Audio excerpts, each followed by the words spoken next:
A total of 307 pilgrims have been evacuated so far from Gangotri to Mukhwa by the ITBP rescue team and have departed for Harshil helipad along with the same team. As rescue operations in the flash floods ravaged Uttarkashi entered its third day, the army said that 70 people have been rescued so far, with more than 50 still missing. Earlier, Uttarakhand Chief Minister Pushkar Singh Dhami interacted with the rescue team in Uttarkashi before it departed to carry out operations in areas that have been severely affected by the cloudburst as well as by heavy rainfall. Meanwhile, the Badrinath National Highway has been blocked due to debris falling from the hillside near Peoplekoti, hampering movement along an official route. Have a look at these reports.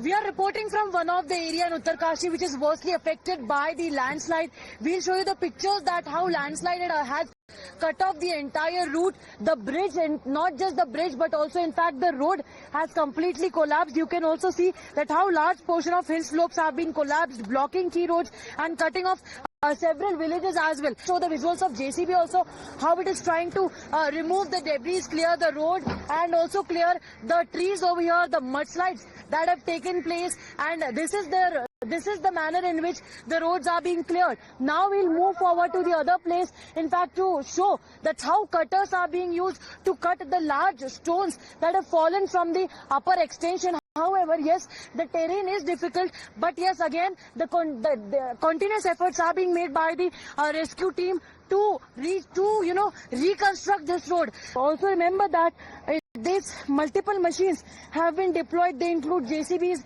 excavators, bulldozers, cutter machines. Cutter machines are being used, when large boulders have fallen onto the road. The terrain is very tough over here. Why I talk about the terrain being tough? Because you see now, on my right hand side, this road has also completely collapsed. So this was the road which will take you downwards. But now there is no way out to clear the roads, because it is not a matter of just 1 or 2 days. The moment they clear another road, there is another mudslide happening over here.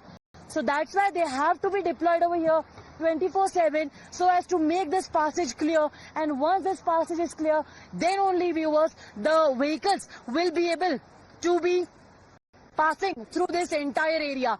Times now present on ground zero, giving you minute-to-minute update so as to show and highlight what is the picture. If we talk about the latest death toll, then it's reported to be 600 people are missing and more than 200 people are affected due to this massive landslide. With video journalist Mrityunjay, this is Tejri for Times Now from Uttarakhand. Tejashree also joins us on the broadcast right now. Tejashree, bring us up to speed with the latest in terms of rescue and relief operations and also the weather on the ground. Well, absolutely. The weather today remains to be normal. That's why continuously the Cheetah and other helicopters are towards Darali, who are rescuing the people. What we are getting to know is that so far 300 people have been rescued, 300 stranded individuals have been rescued. Apart from that, if we talk about the groundwork that's going on, so that is Operation Zindagi. First 2 phases are clear.